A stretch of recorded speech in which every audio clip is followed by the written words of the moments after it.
ಬನ್ನಿ ನಮ್ಮ ಇವತ್ತಿನ ಈ ಚರ್ಚೆಯಲ್ಲಿ ಬ್ರಹ್ಮಾಂಡದ ಒಂದು ದೊಡ್ಡ ರಹಸ್ಯದ ಬಗ್ಗೆ ಮಾತಾಡೋಣ. ಅದೇನಪ್ಪಾ ಅಂದ್ರೆ ಹಿಂದೂ ಪುರಾಣಗಳ ಪ್ರಕಾರ ಸಮಯ ಹೇಗೆ ಚಲಿಸುತ್ತೆ ಮತ್ತು ಮುಖ್ಯವಾಗಿ ನಾವೀಗ ಯಾವ ಕಾಲದಲ್ಲಿದ್ದೀವಿ. ಹೌದು, ಇದೇ ನಮ್ಮ ಇವತ್ತಿನ ಅತಿ ದೊಡ್ಡ ಪ್ರಶ್ನೆ. ನಾವು ಈಗ ಯಾವ ಯುಗದಲ್ಲಿ ಬದುಕ್ತಿದ್ದೀವಿ? ಈ ಪ್ರಶ್ನೆಗೆ ಉತ್ತರ ಹುಡುಕೋದೇ ನಮ್ಮ ಇವತ್ತಿನ ಪಯಣ. ಈ ಪ್ರಶ್ನೆಗೆ ಉತ್ತರ ಸಿಗೋದು ಹಿಂದೂ ಬ್ರಹ್ಮಾಂಡ ಶಾಸ್ತ್ರದಲ್ಲಿ. ಅದನ್ನ ಅರ್ಥ ಮಾಡ್ಕೋಬೇಕಂದ್ರೆ ಮೊದಲು ನಾವು ಕಲಿಯುಗದ ಪರಿಕಲ್ಪನೆ ಬಗ್ಗೆ ತಿಳ್ಕೋಬೇಕು. ಬನ್ನಿ ನೋಡೋಣ. ಸರಿ, ಹಾಗಾದ್ರೆ ಏನಿದು ಕಲಿಯುಗ? ಸಿಂಪಲ್ ಆಗಿ ಹೇಳೋದಾದ್ರೆ ಇದು ಹಿಂದೂ ಧರ್ಮದ ಪ್ರಕಾರ 4 ಯುಗಗಳ ಚಕ್ರದಲ್ಲಿ ಬರೋ ಕೊನೆಯ ಯುಗ. ಈ ಕಾಲದಲ್ಲಿ ಧರ್ಮ ಅಂದ್ರೆ ಸರಿತಪ್ಪು, ನೀತಿ ನಿಯಮಗಳು ಎಲ್ಲ ಕಡಿಮೆ ಆಗ್ತಾ ಹೋಗುತ್ತೆ ಮತ್ತು ಅಧರ್ಮ ಜಾಸ್ತಿಯಾಗುತ್ತೆ. ಅದಕ್ಕೆ ಇದನ್ನ ಕತ್ತಲೆಯ ಯುಗ ಅಥವಾ ಕಲಹದ ಯುಗ ಅಂತನೂ ಕರೀತಾರೆ. ಹಾಗಾದ್ರೆ ಈ ಯುಗ ಶುರುವಾಗಿದ್ದು ಯಾವಾಗ?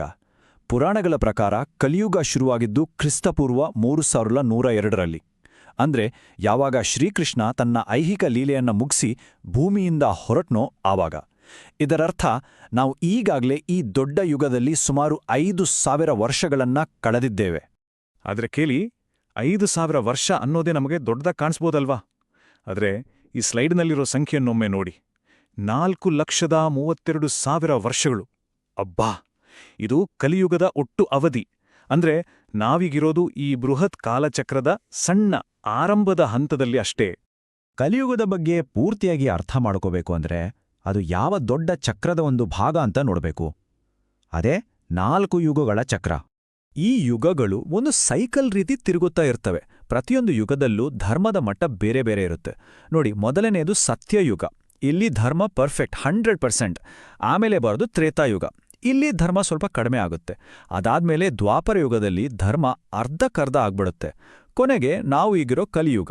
ಇಲ್ಲಿ ಧರ್ಮ ತೀರಾ ಕಡಿಮೆ ಆಗುತ್ತೆ. ಇದು ಧರ್ಮ ಹೇಗೆ ಹಂತ ಹಂತವಾಗಿ ಕಡಿಮೆ ಆಗುತ್ತೆ ಅನ್ನೋದನ್ನ ತುಂಬ ಚೆನ್ನಾಗಿ ವಿವರಿಸುತ್ತೆ ಅಲ್ವಾ? ಸರಿ, ಈಗ ಈ ಯುಗದ ಒಳಗಡೆ ಹೋಗಿ ನೋಡೋಣ. ಪ್ರಾಚೀನ ಗ್ರಂಥಗಳಲ್ಲಿ ಇದರ ಬಗ್ಗೆ ಏನೆಲ್ಲ ಹೇಳಿದ್ದಾರೆ? ಇದರ ಲಕ್ಷಣಗಳೇನು? ಭಾಗವತ ಪುರಾಣದಂತಹ ಗ್ರಂಥಗಳು ಕಲಿಯುಗದ ಬಗ್ಗೆ ತುಂಬಾ ಸ್ಪಷ್ಟವಾದ ಚಿತ್ರಣವನ್ನೇ ಕೊಡ್ತವೆ. ನೋಡಿ, ಜನರಲ್ಲಿ ದುರಾಸೆ, ಸ್ವಾರ್ಥ ಹೆಚ್ಚಾಗತ್ತೆ, ಸತ್ಯ, ನೈತಿಕತೆ ಅನ್ನೋದು ಮಾಯವಾಗತ್ತೆ, ಸಮಾಜದಲ್ಲಿ ಒಳ್ಳೆಯ ಗುಣಕ್ಕಿಂತ ದುಡ್ಡಿಗೆ ಜಾಸ್ತಿ ಬೆಲೆ ಸಿಗತ್ತೆ. ಅಷ್ಟೇ ಅಲ್ಲ, ಮನುಷ್ಯರ ಆಯುಸ್ಸು ಕಡಿಮೆ ಆಗತ್ತೆ, ಕುಟುಂಬದ ಸಂಬಂಧಗಳು ಹಾಳಾಗ್ತವೆ, ಎಲ್ಲೆಲ್ಲೂ ಸುಳ್ಳು, ಮೋಸದೆ ಕಾರುಬಾರು. ಕೊನೆಗೆ ಪ್ರಕೃತಿಯ ಸಮತೋಲನ ಕೂಡ ತಪ್ಪಿ ಹೋಗುತ್ತೆ ಅಂತ ಹೇಳಲಾಗಿದೆ. ಈ ಲಕ್ಷಣಗಳೆಲ್ಲ ಕೇಳೋಕೆ ತುಂಬಾ ಕಠಿಣ ಅನಿಸ್ಬೋದು. ಆದ್ರೆ ಈ ಚಕ್ರ ಇಲ್ಲಿಗೆ ಮುಗಿಯಲ್ಲ. ಕಲಿಯುಗದ ಕೊನೆಯಲ್ಲಿ ಒಂದು ಹೊಸ ಆರಂಭದ ಬಗ್ಗೆನೂ ಭವಿಷ್ಯವಾಣಿ ಇದೆ. ಪುರಾಣಗಳು ಹೇಳೋ ಪ್ರಕಾರ ಯಾವಾಗ ಅಧರ್ಮ ಅನ್ನೋದು ಇಡೀ ಜಗತ್ತನ್ನೇ ಆವರಿಸ್ಕೊಡುತ್ತೋ ಆವಾಗ ಕಲ್ಕಿ ಅವತಾರ ಆಗುತ್ತೆ. ಈ ಭವಿಷ್ಯವಾಣಿ ಹೇಳೋ ಹಾಗೆ ಕಲ್ಕಿ ಅವತಾರವು ಕಾಣಿಸಿಕೊಳ್ಳುತ್ತದೆ. ಬಿಳಿ ಕುದುರೆಯ ಮೇಲೆ ಬಂದು ಅಧರ್ಮವನ್ನ ನಾಶ ಮಾಡಿ ಹೊಸ ಸತ್ಯಯುಗಕ್ಕೆ ನಾಂದಿ ಹಾಡುತ್ತಾನೆ. ಅಂದ್ರೆ ಈ ಬ್ರಹ್ಮಾಂಡದ ಚಕ್ರ ಮತ್ತೆ ಕ್ಲೀನಾಗಿ ಸತ್ಯಯುಗದಿಂದ ರೀಸ್ಟಾರ್ಟ್ ಆಗುತ್ತೆ. ಸರಿ, ಹಾಗಾದ್ರೆ ಈ ಸಾವಿರಾರು ವರ್ಷಗಳ ಹಿಂದಿನ ಜ್ಞಾನವನ್ನ ನಮ್ಮ ಇವತ್ತಿನ ಜಗತ್ತಿಗೆ ಹೇಗೆ ನೋಡಬಹುದು? ಬನ್ನಿ ಮುಂದಿನ ಭಾಗದಲ್ಲಿ ನೋಡೋಣ. ತುಂಬಾ ಜನ ಪುರಾಣಗಳಲ್ಲಿ ಹೇಳಿರೋ ಕಲಿಯುಗದ ಲಕ್ಷಣಗಳನ್ನ ಇವತ್ತಿನ ಸಮಾಜದ ಸಮಸ್ಯೆಗಳಿಗೆ ಹೋಲ್ಸಿ ನೋಡ್ತಾರೆ. ಉದಾಹರಣೆಗೆ ನೋಡಿ, ಪುರಾಣಗಳಲ್ಲಿ ಹೇಳಿದ ಸುಳ್ಳು ಮತ್ತು ಮೋಸವನ್ನ ಇವತ್ತಿನ ಭ್ರಷ್ಟಾಚಾರಕ್ಕೆ ಹೋಲಿಸ್ಬೋದು.